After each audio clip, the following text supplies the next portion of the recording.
Welcome back to the Form Factor with Hugh Taylor, my special guest here in the studio this afternoon. Read Hugh every day, of course, on attheraces.com. We're just having a little bit of almost knockabout fun here, but with a serious point to the whole exercise. We're just trying to instinctively find out, Hugh, what our reaction is to certain betting scenarios, really, aren't we? So we're halfway through our list, and here's the next poser for you to try and come to a conclusion about. Which type of race has shown the best results backing a penalised runner in recent years? And for that matter, which has been the worst? So a winner of any given race carries a penalty. Which of this type of race has shown the best results? A bumper, B, a sprint handicap, or C, a flat double penalty? I would have thought, everybody always says, oh, it's so hard to win two bumpers, Hugh. I'd have thought that one would be the one to go straight away. I would have thought sprint handicapper does the best because there just seem to be a lot of them go in. That's just an instinctive reaction to that question from me anyway. You'll know more. I think that's probably the instinctive reaction that a lot of people would have, because you're right, those are a couple of the things that you hear people say a lot. It is hard. People say it's hard to win a bumper under a penalty.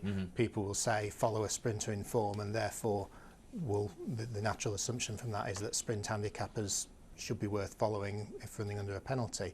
The reality is slightly different, and again, if we can perhaps have a look at the graphics. Perfect.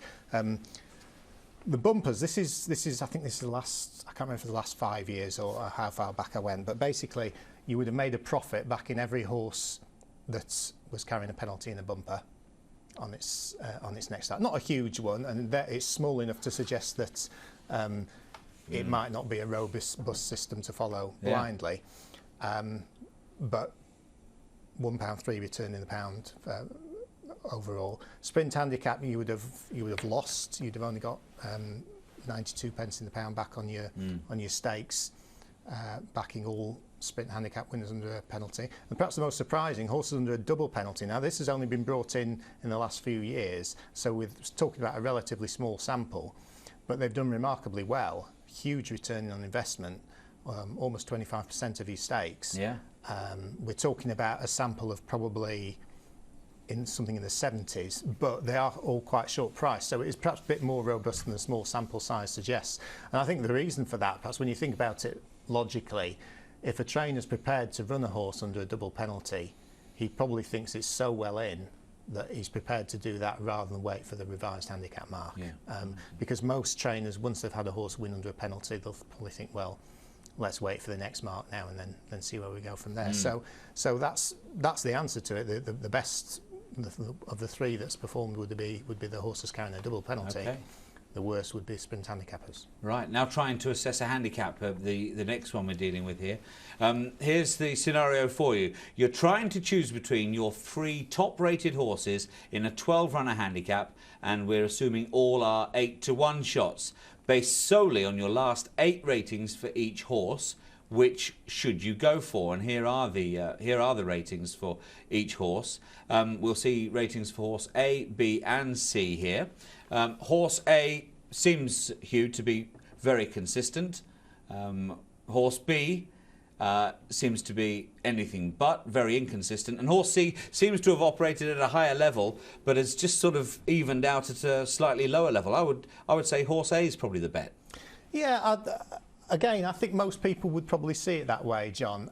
But the way I would look at it, that sounds really patronising, doesn't it? I don't mean most 4-year-olds would say horse A. The way I would approach it, some people would definitely differ to me on this. Horse A is by far the most consistent. However, if you're looking at what level you're expecting him to run to, he has one performance of 78, whether this is form ratings or speed ratings, it doesn't matter. He's got one level of 78, but I think you could be fairly confident he's probably going to run to the level somewhere between about 72 and 75. Horse B is hopelessly inconsistent, but he has 3 runs out of his last 8 that are to a level of 78 or 79. Yeah. Horse C has one performance going back a few runs, which is actually the best of all, 81. But you have to look at his overall form line and think he's probably going to run to a level of around 73, 72. So given that there's probably not quite a 50% chance, but probably a 35, 40% chance that horse B is going to run to a level of 78, 79, and it's unlikely the other two are going to get that close, I would say that horse B, who is perhaps the more likely to finish last or run no sort of a race, but he's got three runs which suggest he's probably going to win the race. That would be the way I look at it. Okay. It's just, what I'm trying to get people to look at here is the fact that it's not necessarily a horse who runs to a consistent level who wins the race. It's a horse who's capable of showing the best level of form, and you've got to weigh up the likelihood they're going to do it. And obviously we only had a very, very limited amount of information there. Yeah, exactly. We didn't know about the reasons for the bad runs. Exactly, no. I was just looking at the basic information that was available there. Yeah. If I back horse B, Hugh, guaranteed it runs to 43, not 79. Yeah, it's an approach I take, and I back a lot of horses that run dreadfully because I see them as boom or bust horses. They're either going to win, they're going to run to how I think they might run and win, or they're going to. But your bookmaker doesn't take any more money off you if your horse is beaten a long way. Yeah, exactly. Okay, two more to get through now.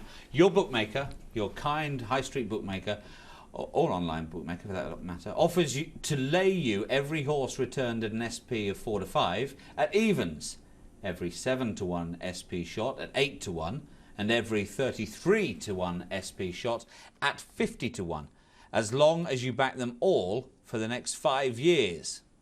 Which, if any, should you consider accepting? Too complicated for me to offer a view, Hugh. So what I'm saying is that the bookmaker is upgrading the price of your selections at SP. As long as you back them at SP, he'll lay them at the next price, or 4 to 5 at evens, 7 to 1 at 8s, or 33 to 1 at 50, but you have to back them all. Okay, I'll go for the favourite then, the short price. You're quite right. This is the favourite long shot bias in operation. And over a long period of time, and that's the crucial thing to say, you would be better off, because the 4 to 5 shots have won about 52% of the time in recent years. So if you're getting even money about horses that have won more than 50% of the time, you will be in front.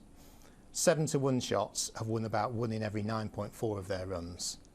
So you'd need them to be 8.4 to 1 to be breaking even. 33 to 1 shots have won about 1 in every 62 of their runs. So although my instinct as a punter will always remain to be going with the longer priced horses, because I'm trying to find those odd ones that are actually good value, overall shorter priced horses represent better value. Most 33 to 1 shots should be much bigger. They should be 60 to 1 plus. That doesn't mean you can't find one that should be much shorter. But overall, this is the favourite long shot bias, and you're better off with the shorter ones. Okay, and our final theoretical punting question today. You are a slightly above average punter who makes a small profit, around 2% per year, backing horses in the 10 to 1 price range. So that sets it up. Your bookmaker offers you even money that you can select 2 horses a day for a year at 10 to 1 without having a losing streak of 35 or more. Is that 35 days or selections? 35 selections in a row. Okay. Should you take the bet? Should you take the even money from your bookmaker? My gut feeling is to say no. Just to sum up what we're saying again, you've got to pick 2 10 to 1 horses a day, and you've got to manage to go through a year without having a losing run of 35. The reason I'm interested in this kind of question is because you can test it now. There are all sorts of tools out there on the internet, and I've done tests on this sort of thing. And if you're having 2 10 to 1 shots a day, and your strike rate is such that you're just making a small profit, you should expect at least 1 run of 35 losers almost every year, without exception. So I definitely wouldn't take the bet. You'd probably expect more than 1, to be honest, during the course. It's a subject dear to my heart at the moment, because I'm on a terrible losing run myself. But it is a fact of the matter. If that is your average price, you are going to get long losing runs. And that losing run to come to an end today, Hugh, okay? I hope so. Yeah, lovely. Let's hope so. Well, good luck with those 2 selections. And Hugh, thanks for those posing those theoretical questions. As ever, it gets people thinking about the way they bet, which is half the battle, isn't it? Let's hope so, yeah. Great. Hugh, we'll continue enjoying you on the website. Thanks ever so much for popping in today. Thank you, John. That's Hugh Taylor from attheraces.com. His 2 selections, of course, already online, and you can check their progress a little bit later on. Well, that's all from our latest Racing News Bulletin, but I'll be back at the top of the hour. We're with you on the hour, every hour, for all the very latest racing news here on At The Races. So we'll see you shortly.